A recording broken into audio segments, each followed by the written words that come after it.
Good evening and welcome to Business Live. Coming up, President John Mahama outlines his government's vision for economic revitalization, emphasizing the need for inclusive dialogue on critical economic reforms. This strategy will revolutionize our economic landscape. It will create sustainable jobs and position Ghana as a competitive force on the global stage. Minister for Finance signals significant reforms in the value-added tax system to close domestic revenue gap. We need urgent reforms to rationalize our value-added tax regime. Currently, it has been distorted, and as a result, there is very little compliance. We'll hear plans from the GRA to use existing tax handles to mobilize more revenue. Plus, Bank of Ghana resolves to work closely with stakeholders to review the current foreign exchange laws to enhance transparency and stability in the forex market. We'll be consulting the various stakeholders when we are putting together this new act. And as I said, it's meant to bring clarity. It's meant to bring about coverage. It's something we are going to be doing in a consultative way, nothing to surprise the markets at all.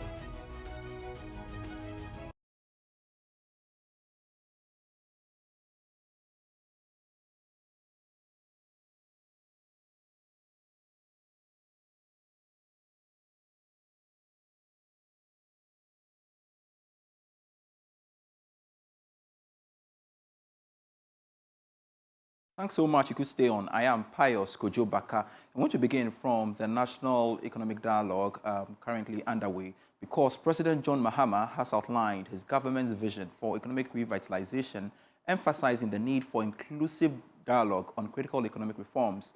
According to him, his administration will leverage the 24-hour economy policy to industrialize and unlock the economic potential of the various sectors to propel private sector growth. Delivering the keynote address to officially open the two-day National Economic Dialogue Forum, President Mahama expressed optimism the outcome of the forum will reset Ghana's economic trajectory. Fellow Ghanaians, a new era is upon us, an era of bold transformation, economic expansion, and limitless opportunities. At the heart of our vision for Ghana's future is the implementation of a 24-hour economy that works for all. This strategy will revolutionize our economic landscape. It will create sustainable jobs and position Ghana as a competitive force on the global stage. Across the world, thriving economies have embraced continuous productivity, ensuring that businesses, industries, and essential services operate around the clock to maximize growth and prosperity. It is time for Ghana to also step forward and break free from the limitations of a traditional economy and embrace a future where opportunity is not confined by time. Under this initiative, this administration is committed to providing incentives and tax breaks for manufacturers and businesses that extend their operational hours, encouraging a shift-based employment system that expands job opportunities. We will strengthen key sectors such as manufacturing, retail, healthcare, logistics, and financial services to support such continuous operation. We will invest in infrastructure, energy, and security to ensure businesses and workers operate in a safe and efficient environment. We will enhance transportation systems to facilitate the movement of workers and goods at all hours of the day and night. We will implement fair labor practices that protect workers' rights while fostering productivity and economic growth. The time for transformation is now. Let us embrace our economic transformation and unlock the full potential of our beloved country. Let us work together to build a resilient, competitive, and a prosperous Ghana. I fully understand that the road ahead will not be easy, but it is a road we must travel. Responsibility for rebuilding Ghana's economy does not rest on government's shoulders alone. It is a shared responsibility that requires the active participation of every Ghanaian. Let us rise to the occasion, take decisive and necessary action, and ensure that we leave behind a legacy of economic resilience, stability, and prosperity for future generations. Meanwhile, Minister for Finance, Dr. Kasia Latu-Forson, has indicated plans to reform the country's value-added tax system to improve revenue collection.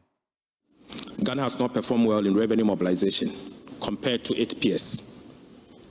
Ghana's domestic revenue mobilization has stagnated in the last decade and remained below our peers. Ghana collected 13.5% of GDP in revenue, tax revenue.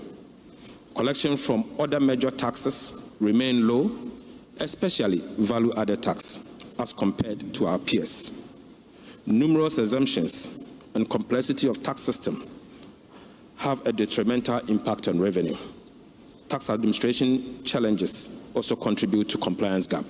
We need urgent reforms to rationalize our value-added tax regime. Currently, it has been distorted, and as a result, there is very little compliance. The VAT gap is huge. Last year, GRA programmed to increase the VAT effort by 32%. Unfortunately, they ended up doing 17%, clearly below inflation, and that should tell you that there is a significant problem. The fiscal cost of tax exemption calls for rationalization, whilst mitigating the impact on the poor. The Tax Exemption Act in the year 2022 set out clear criteria and guidance, but other legislations introduce further tax incentives that deviate from the national tax benchmark. Tax exemptions from VAT, PIT, and import duties are estimated to generate a loss of about 3.9% of GDP. This amount does not include corporate income tax exemptions. While this exemption often offers some relief, they are costly, in fact, very costly. Talking about revenue mobilization, the Acting Commissioner General of the Ghana Revenue Authority, Anthony Sapong, has disclosed plans to use some existing tax handles to rake in more revenue to close the country's financing gap. According to him, reforming the existing value-added tax system together with improving compliance is key to raking in more revenue for national development. He spoke to Joy Business on the sidelines of the ongoing economic dialogue. We do know that, as I've already mentioned, there are several areas where our tax handles are not performing. Indeed, the minister did mention about the performance of VAT, which contributes about 17% of our domestic tax composition, compared to our peers that are running around 50%. And therefore, if we focus on VAT, we should be able to close some of the gap. Most of us do know that we go to places to buy items, and the first question we are asked is, do you want a VAT invoice or do you want the other invoice? These are areas that, as Ghanaians, as citizens, we ourselves, without the taxman, we must ensure that we are collecting VAT receipts to make sure that we contribute our quota towards domestic revenue. But from GRA's point of view, we will be rationalizing and looking at efficient ways to improve collection. We've got more fallout from that event. Country manager for Deloitte Ghana, Daniel Kojo-Wusu, says government must put in place measures to ensure that individuals and businesses file their annual returns. According to him, this will help improve revenue collection and tackle tax evasion. Why is it that in other countries, everybody will want to file their returns at the end of the year? Why? In Ghana, if you don't file your tax returns, no one even cares about it. My first policy, I would say, for the new government is that everyone should be able to file their return. Whether nil return, whether it's coming with any payment, let everybody file their return at a certain period, starting point. Now, once you have that data, then you know who and who are filing what. There are a lot of people doing a lot of things within the country where when they file their tax return, that's the only point you know what they file against what they are spending, and then you can then trace that. So the starting point, everybody should file their tax return. Second, we now have our national ID. Yeah, which is there, fantastic. Why can't we link it? So if you haven't filed your tax return, it should be recorded on your national ID, for example. we're not saying that when you go, it will not allow you to do services, but we are saying that it should be recorded. So when, for example, I give my card and I'm doing something, it should show that I filed my tax returns for the year. The rest of it is the hard work.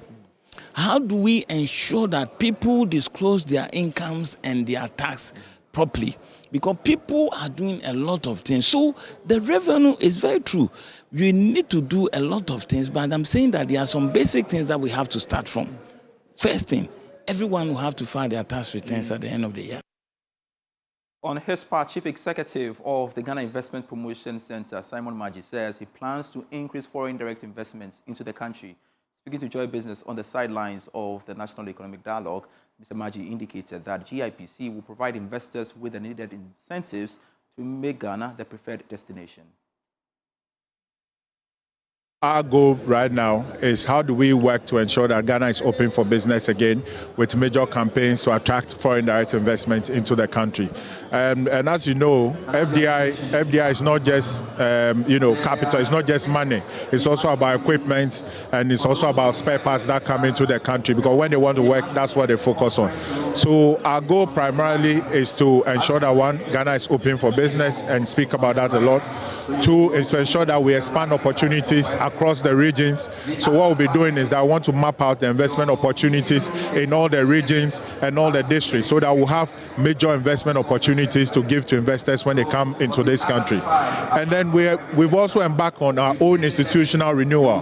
One, to look at our processes. So for instance, if you are an investor and you come to the center, we should be able to process your quotas for you or process your renewal in 24 hours when all your documents are in place.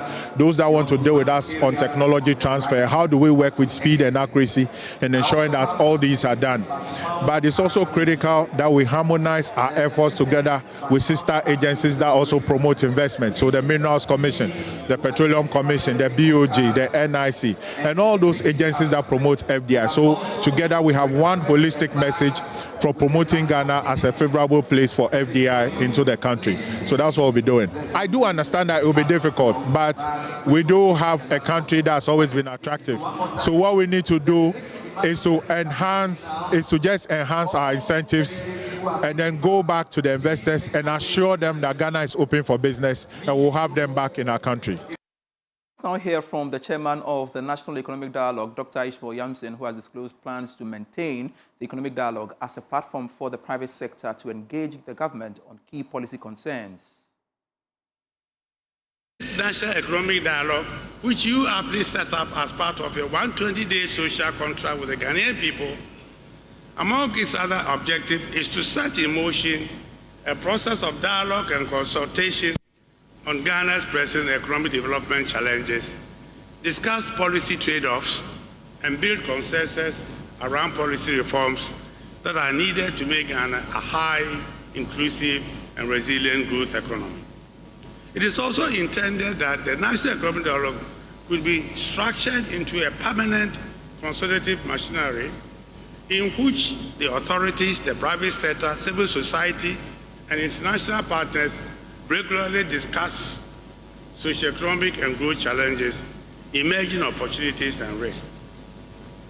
Your Excellency, the institutionalization of this process to advance your research agenda will be key to success. There are some who have already concluded that this is also going to be yet another talk show and that there will be no follow-through actions. Hence, the commitment to institutionalize the dialogue should be prioritized to take away these doubts. Any reactions on the back of the National Economic Dialogue? Because Executive Director of the Policy Initiative for Economic Development, Dr. Daniel Amatenim, says government must ensure that recommendations that will arise from the National Economic Dialogue will be incorporated into the National Development Plan. Speaking to Joy Business, Dr. Amatenim urged President Mahama to get all political entities on board to ensure continuity and achieve the objectives of the National Economic Dialogue.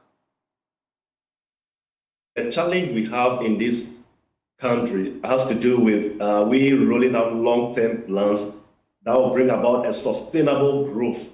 So if you look at all the policies outlined by successive government, the focus is the short term, try to create something that will appease the citizens just to win a political power. This time around, my view is that the thinking should be long-term perspective.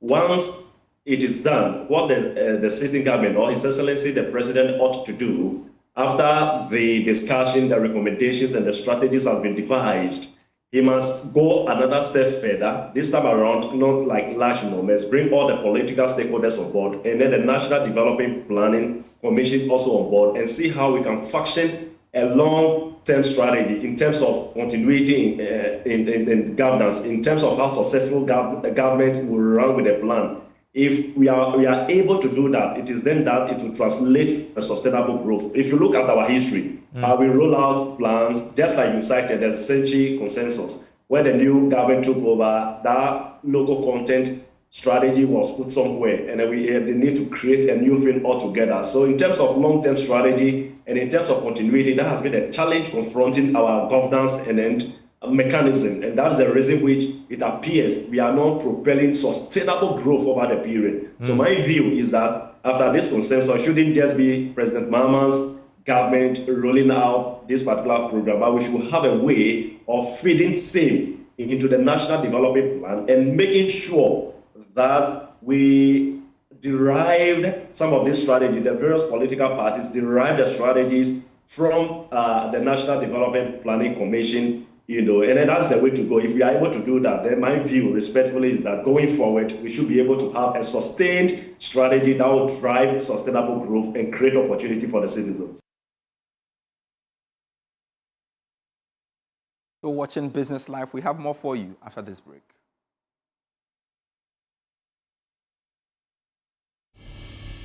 Hello again, let's continue with the rest of our stories. The Bank of Ghana has resolved to work closely with stakeholders to review the current foreign exchange laws to enhance transparency and stability in the forex market. According to Governor of the Bank of Ghana, Dr. Johnson Isiama, the excessive volatilities in the market demand an enhanced version of the forex laws. Dr. Isiama spoke to Bloomberg. I made mention of the plans to introduce a new Foreign Exchange Act. The reason being that the act in place currently is quite an old one. It's an act that was passed in 2006, thereabout. A lot has happened since then. There's been several notices that have been published since then. There's been, new developments, fintechs and virtual assets and what have you. So the idea is to have a new law that is able to cover all these new developments, a new law that's able to take out all the inconsistencies to do with our notices, a new law that provides clarity to the markets. And that is exactly what I meant. It's nothing to do with foreign exchange controls, not at all. We believe in the markets. And so the idea is to provide that transparency, to provide that coverage, to ensure that we are better able to manage the foreign exchange markets. Now, remember, our objective is to avoid excessive volatility. Our objective is not to keep the exchange rate fixed. Our objective is to take out excessive volatility. We are maintaining the flexible exchange rate regime that we have. We are maintaining that to the letter. However, the excessive volatilities that become detrimental to expectations formation, that is what we want to take out. And that is what, if you watch, we've been doing in the recent days and recent weeks. That will remain our focus going forward.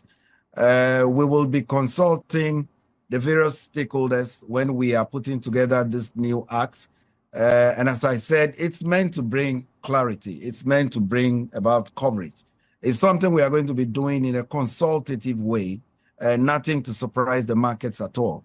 And in fact, the markets are actually asking for it, and we are happy to deliver just that. And to some other stories, ratings agency Fitch has stated that Ghana's external debt restructuring is expected to be concluded in early 2025. Here's a report. According to the US-based firm, this could lead to an upgrade of Ghana's long-term issuer default rating and help reduce macroeconomic volatility, thereby reducing risks to banking capitalization. This expectation, it said, underpin its improving outlook for the Ghanaian banking sector in 2025. In a recent webinar, Fitch said the outlook of Ghana's banking environment will improve, enabling capital ratios to continue recovering. It pointed out that the vast majority of banks will be capital compliant this year. In addition, Fitch said its expectation is that profitability of banks will remain strong in 2025 due to continued high treasury bill yields. This will allow capital ratios to continue recovering and gives confidence that the vast majority of banks will be comfortably capital compliant at the end of 2025 when losses relating to the February 2023 domestic debt exchange program are fully phased out. Some players in the rural banking industry are anticipating growth in the sector with the government's full settlement of domestic debt exchange program coupons. Now, this comes in the announced creation of a sinking fund for maturing bonds for July and August.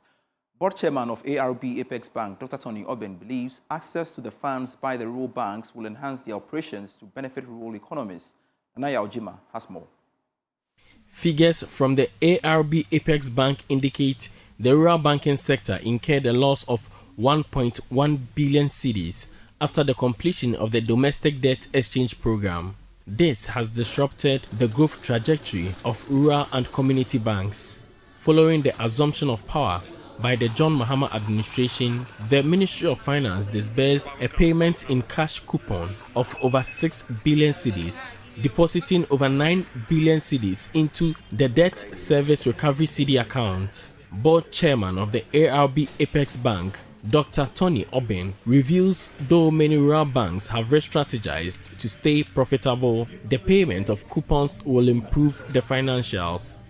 It is very good that the President of the Republic, President John Dramani Mahama, has taken a positive look at it, because if you don't give money to businesses, how are they going to expand the economy? How are they going to, how would you get the economy running? Because the monies are locked up somewhere. And in addition to that, we have the locked up funds, which is significant and actually distressing some of the rural banks. So I think we need to thank President Mahama for taking this bold step. Sometimes you wonder why the previous government couldn't do that, and he is able to do that. So we really appreciate that. Other players in the sector have high hopes of economic restoration with the payment of matured coupons. Dr. Alexander Asma is CEO of Amenfiman Rural Bank. Any of those customers did their investment through my bank, then they are going to be comfortable now to receive their funds back, because really people have been very, very much affected, and so there will be confidence back in the system. And we believe that as our economy improves, definitely I expect that there will be a review of the entire structure of the DEP, and then the institutions can also get a bailout. But the point is that without it, we're still limpo-footed, and we're still doing what we have to do. Meanwhile, the Amenfiman Rural Bank has celebrated some of its customers in Ashanti region, rewarding them for their loyalty. For Joy News, Nanaya Ojima, Kumasi. Thanks so much for being part of Business Live for tonight. I am Pius Kojo. We have more for you when you log on to myjoyonline.com/business. There you go on your screens there. See you at 8 p.m. with Prime Business.